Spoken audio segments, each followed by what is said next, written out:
안녕하세요, 로미입니다. 이번 시간에는 결혼 리뷰 시리즈로 저희 부부도 겪었던 권태기 이야기를 말씀드리려고 합니다. 뭐 그런 것까지 이야기를 하나요? 관종인가요? 이런 댓글 달릴 것 같은데 지금은 권태기가 아니기 때문에 아무렇지 않게 이야기를 할 수 있는 부분이기도 하고, 사실 우울한 시기, 힘든 시기 누구나 있는 것처럼 권태기를 겪는다는 것도 결코 부끄러워할 만한, 말하기에 민망한 그런 이야기는 절대 아니라고 생각하거든요. 인생에 업앤다운이 있는 거고 관계에 있어서도 업앤다운이 있다고 생각하고요. 가장 소중한 사람이지만 그렇다고 해서 늘 좋기만 하기는 힘들잖아요. 저희 부부도 나중에 또 권태기가 올 수 있죠. 하지만 저희의 그런 경험담을 공유함으로써 여러분들이 결혼 생활에 대한 두려움이라든지 권태기를 겪고 계시는 분들께 저희는 이러했고 이런 식으로 좋아졌다라는 사례를 말씀드리면 누군가에게는 도움이 되는 팁일 수 있겠다라는 생각이 들어서 이번 영상을 찍게 됐습니다. 일단 이미 결혼 8년 차다 보니까 그때의 감정이나 일이 그렇게까지 생생하게 기억이 나지는 않는데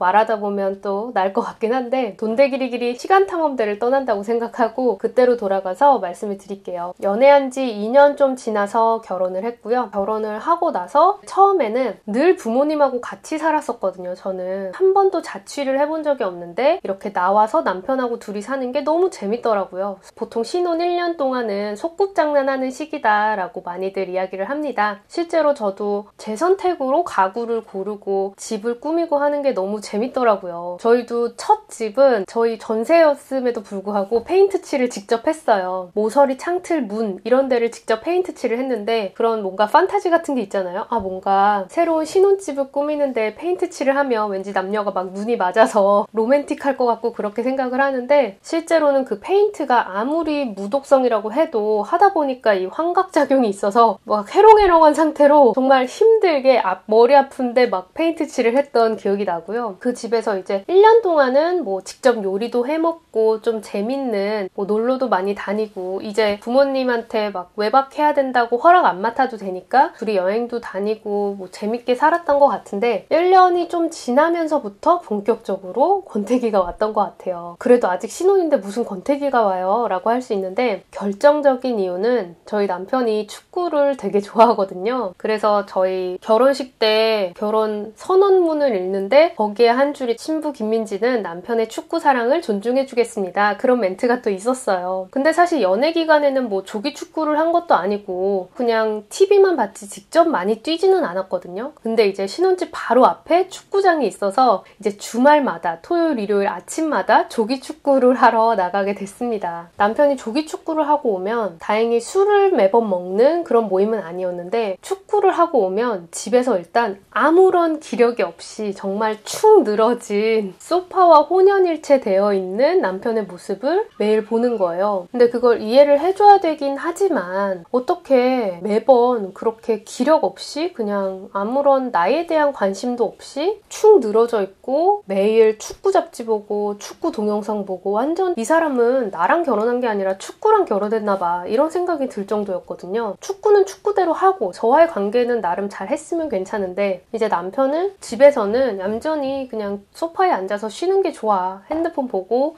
영화 보고 책 읽고 그 정도면 됐지라고 생각하는 사람인데 저는 좀 더 뭔가 적극적으로 대화도 좀 더 적극적으로 두 눈을 보고 정말 진심으로 경청을 하면서 하는 대화를 원하고 좀 더 이제 사랑받는 느낌을 원하는데 남편의 눈에서 그런 사랑이 느껴지는 막 반짝반짝한 그런 눈빛이 아니라 매갈이 없는 지쳐있는 그런 눈빛들만 보게 되니까 이제 점점 실망감이 커졌던 것 같아요. 그런 것 때문에도 많이 싸웠거든요. 아니 오빠는 대체 나를 사랑하는 거야? 나의 이야기를 그렇게 경청해서 듣지도 않고 그냥 집에서는 늘 널브러져 있고 나는 같이 이렇게 놀러 많이 다니고 좀 서로에게 집중하는 시간을 보내고 싶은데 오빠는 왜 이렇게 나를 그냥 당연한 사람으로 취급을 하냐라는 점 때문에 정말 서운했어요. 그런 감정을 느끼는 여자분들이 아마 좀 있으실 거예요. 왜냐면 여자는 연애할 때처럼 남자가 나에게 막 이렇게 반짝반짝하는 눈빛으로 나를 사랑해주는 그런 느낌을 계속 주기를 원하거든요. 있거든요.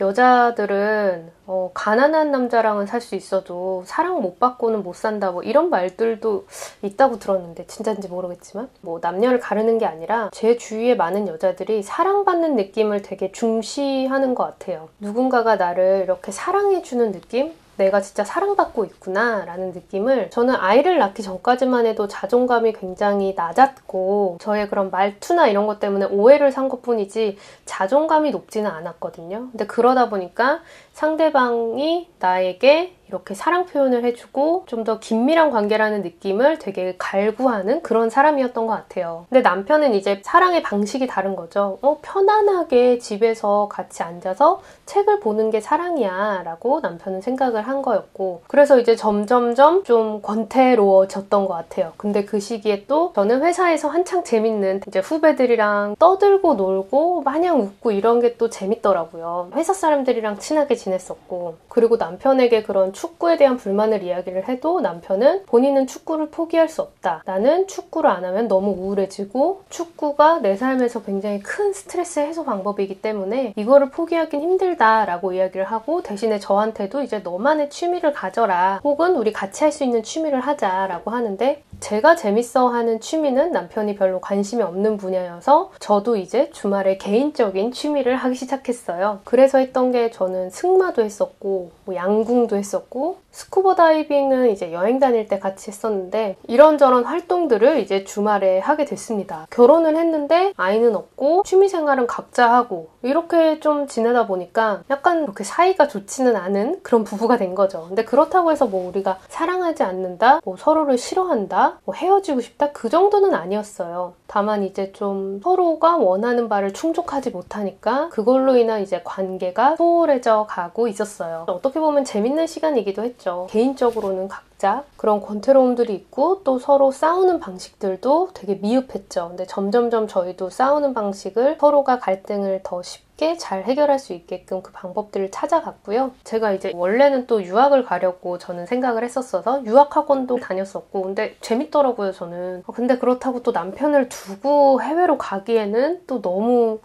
좀 아닌 것 같고 유학 가는데 돈이 또 어마어마하게 드는데 그게 정말 ROI가 나오는 투자를 뽑아낼 수 있는 거냐라는 측면을 생각해봤을 때 또 잘 모르겠고 그래서 나는 미래가 불안하긴 한데 뭘 해야 될지는 모르겠고 남편은 그냥 소파와 혼연일체 되어 있고 아 대체 어떻게 살아야 되지? 막 그러다가 남편한테 이런 이야기를 하면 그때가 뭐 권태기였어? 그때 뭐 그냥 각자 열심히 살았지 그냥 그 정도로만 이야기를 하거든요. 그러다가 이제 해결은 어떻게 했냐면 대화를 하다가 강아지를 너무 키우고 싶다라는 이야기를 했어요. 왜냐면 남편에게서 충분히 사랑받는 느낌을 못 받고 솔직히 뭔가 저에게 그런 사랑을 주고 싶은 그런 상대가 필요했었나 봐요. 근데 저도 예전에 반려견이 있었고 남편의 부모님도 있거든요. 그래서 남편도 좀 고민을 하다가 제가 워낙에 키우고 싶어 하니까 그러자라고 해서 새 식구가 생겼습니다. 그래서 반려견을 키우다 보니까 최근 1년 동안은 남편의 단점만 계속 보였었는데 남편의 장점들이 다시 보이기 시작하더라고요. 굉장히 가정에 헌신적이고 강아지에 대해서도 굉장히 연구를 많이 해서 책을 엄청나게 읽고 공부를 하고 이런 식으로 해야 된대 라고 하고 직접 뭐 산책하고 목욕시키고 뭐 이런 것도 적극적으로 하고 강아지를 대하는 태도를 보면서 최근에는 정말 답답하고 싫은 면들만 계속 보였었는데 관점의 전환이 확 이루어진 거죠.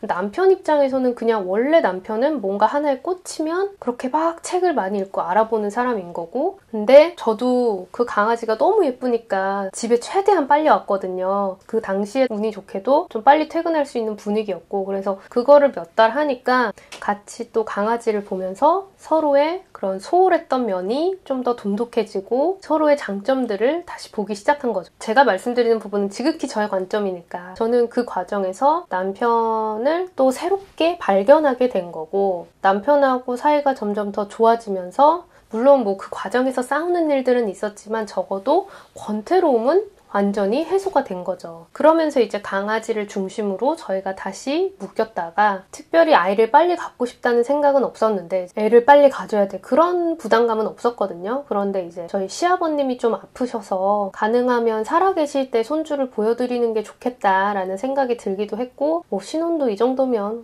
충분히 즐겼지 뭐 라는 생각이 들어서 이제 강아지와 같이 산 지 몇 개월이 지났을 때 이제 임신을 하게 됐습니다. 그래서 뭐 여러분들도 강아지를 키워라? 그거는 절대 아니고요. 그런 게 아니라 이렇게 좀 서로 단점만 보이고 소홀해지고 권태로워지고 따로 놀게 되고 이럴 때는 뭔가 이런 전환의 포인트가 필요한 것 같아요. 저희는 그 강아지를 키우는 이벤트가 아니었다면 관점의 전환이 안 됐을 테고 제가 남편의 그런 가정적인 헌신적인 아빠로서의 장점을 가진 면을 발견을 못했을 수 있거든요. 근데 사실 우리가 살면서 서로 상대방을 잘 안다고 생각하지만 그건 상대방하고 마주칠 때 나오는 그 사람의 아주 일부분일 뿐이잖아요. 그런데 그것이 마치 전체인 듯이 대하게 되고 나는 저 사람 잘 알아. 저 사람이 그렇지 뭐 라고 그냥 흘러가 버리는 것 같아요. 그래서 저처럼 혹시 그런 권태기를 겪으시는 분이라면 뭔가 전환이 될 만한 이벤트를 꼭 찾아보세요. 그래서 뭐 같이 여행을 가라, 뭐를 해라 이런 이야기들을 하잖아요. 근데 어떤 이벤트가 좋을지는 둘 다 관심이 있는 분야를 찾는 게 제일 핵심일 것 같고요. 그냥 아무런 별다른 전환의 포인트 없이 그냥 둘이 같이만 있으면 오히려 단점만 서로 보게 되는 것 같고요. 상대방의 그런 다른 면을 발견할 수 있는 기회? 그런 이벤트들이 좀 있어줘야 되는 것 같아요. 그리고 아이를 낳고 나서는 뭐 권태기라고 말할 만한